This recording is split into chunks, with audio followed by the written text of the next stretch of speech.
How much better would it be if we got money out of politics? Now, let's be clear about this. It's not your mommy's show, it's your daddy's show. We have to live in reality. Money's part of politics. It has always been part of politics, and it always will be. Long before there was a United States of America, Roman senators were being bought off and buying other people off and being bribed. Right down to a tribe electing its new chief. Hey, man, if I give you a couple extra cattle, will you give me your vote? Money's part of politics. That's ugly. That's the reality of it. Now let's talk about what it means, because it has so much to do with why we are where we are as a late-stage republic. Joe Biden, for instance. We'll get into all this stuff that happened in the House today, but Joe Biden, for instance.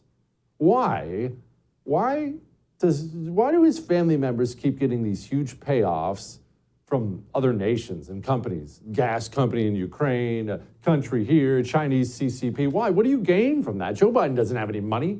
He's been a senator forever. He's got money, but $165,000 a year he's been making? That's not wealthy. So what do they gain from that? Well, Joe Biden has access to more money. Your money, specifically. My money. So money always plays a part. You saw the House of Representatives.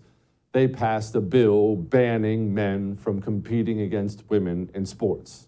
Okay, fine. It's not going anywhere. Obviously, it's going to get shot down. Every single United States senator will shoot it down. And even if they didn't, well, every single Democrat senator, probably half the Republicans, and even if they didn't, Joe Biden would shoot it down. But why is that? Have you wondered why that is?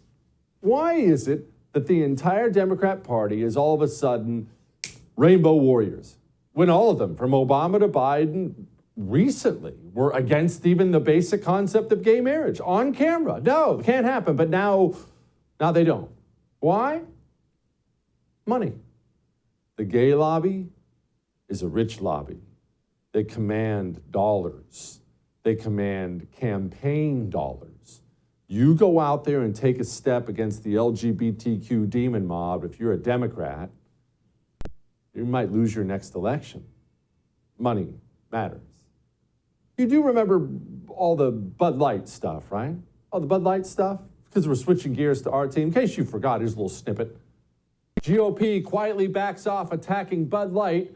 In fact, the National Republican Congressional Committee put out and then swiftly deleted a direct attack on Bud Light, whose parent company donated nearly $500,000 to its candidates. And finally, we were almost ready to make an example of this gigantic corporation.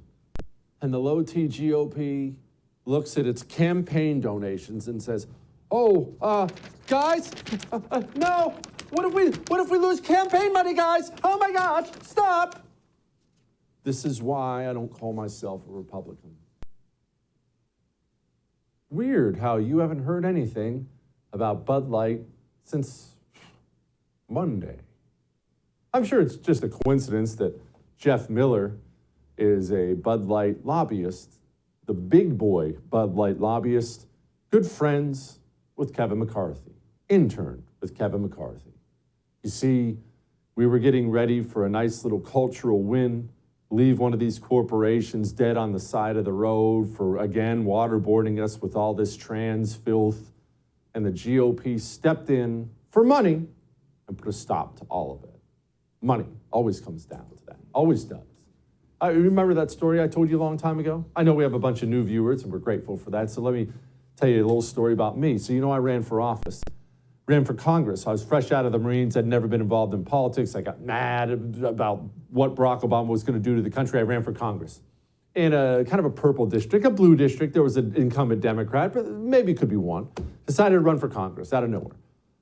And as you can imagine, I know you're going to find this shocking, I was far to the right as a candidate, far to the right. And the establishment, backed by John McCain, put in a state senator against me. Of course, he was going to be a good boy, right? And I blew his doors off. Well, then I'm done with the primary, and now I need to raise money because Gabrielle Giffords was my opponent. She had tons of money, and she's attacking me on TV, and I need to raise money.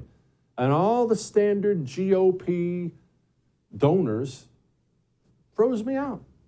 Didn't give me a dime as I sat there broke, getting savaged on TV. This is not sour grapes, by the way. Best thing that ever happened to me. I'm just telling you how money works in politics. I had endorsed John McCain's primary opponent against him, so John McCain did not care for me at all. Then I get a meeting with him in Washington, D.C.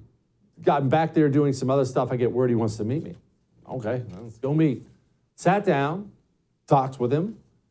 He was, rest in peace, a military guy, crass, straightforward in person. And because of that, we ended up getting along very well in that meeting. By the time that meeting was over, John McCain decided that he liked me. And it was still, to this day, one of the most unbelievable things ever. We, as a campaign, we had a P.O. box, right? Because you can't have the address of the office. All these commie nutballs will come vandalize the place. So you have a P.O. box. And that's a place where people can mail checks, mail campaign donations. And so we would go every day. Someone on my staff would go every day and open up the P.O. box and look, and there's never anything in there. There's a check for $5, and you're just screwed. Right after John McCain decided he liked me, the most exciting part of the day was running down to the P.O. box to see all the checks. Checks from everywhere. People I'd never met. People I'd never talked to. Like that. Light switch got turned on. That's how politics works. It's an ugly bit of business, isn't it? Why do you think this Jamal Bowman, why do you think he's such a weird person anyway, one of these loud, annoying communists, but why do you think he's so committed to protecting TikTok? On TikTok, you have been outspoken against a ban. Is there anything that you could learn about what the Chinese have access to, what they're doing with it, that would prompt you to support a ban? Yeah, I mean, I haven't seen any evidence of Chinese espionage or Chinese... The intel or anything. Yeah, I haven't seen... There hasn't been like a top secret congressional briefing on what China is doing with TikTok. We've never had that. At the same time, Facebook, in real time, ignored Russian interference in our 2016 elections. Like, that happened. That's a fact. I bet you, if you look through the FEC, that's where you go to find campaign donations, and all this stuff is public.